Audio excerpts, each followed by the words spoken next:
Premier has the call. Thank you, Mr Speaker. Mr Speaker, Parliament chronicles the milestones and memories of our state, and the parliamentary precinct stores many of the physical records and documents of these moments.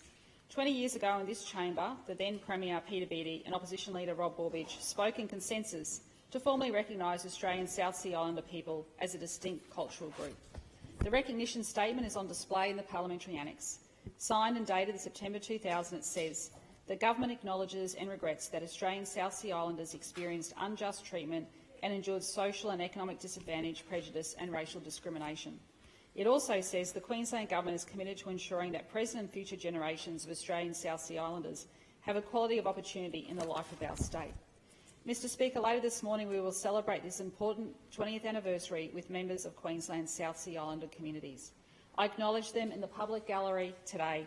Thank you for making the journey to Parliament. May I also acknowledge the member for Morani as a South Sea Islander descendant, for whom I'm sure this is a very moving anniversary.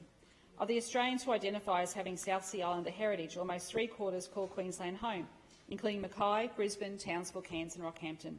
Mentioning Mackay, of course, brings to mind our late colleague and friend Tim Mulheron. Tim's respect and commitment for the South Sea Islander community was evident in his career during and after politics. In his maiden speech in 1995, Tim said, "Their dignity and humanity has sustained them in their long struggle for recognition and justice and has earned them the most profound respect of the Mackay community." Mr Speaker, government recognition 5 years after that speech did not erase the harm that was done to South Sea Islanders in the 19th and early 20th centuries, but it was a crucial moment in righting that wrong. Our responsibility is to keep that moment fresh in our minds and to ensure that recognition remains. In recent years, my government has proudly supported the formal registration of the Queensland United Australian South Sea Islander Council. Today we proclaim against that Australian South Sea Islanders have contributed significantly to the development of Queensland. We celebrate their strength and resilience, looking to continue together in prosperity and harmony. I call the Deputy Premier, Minister for Health and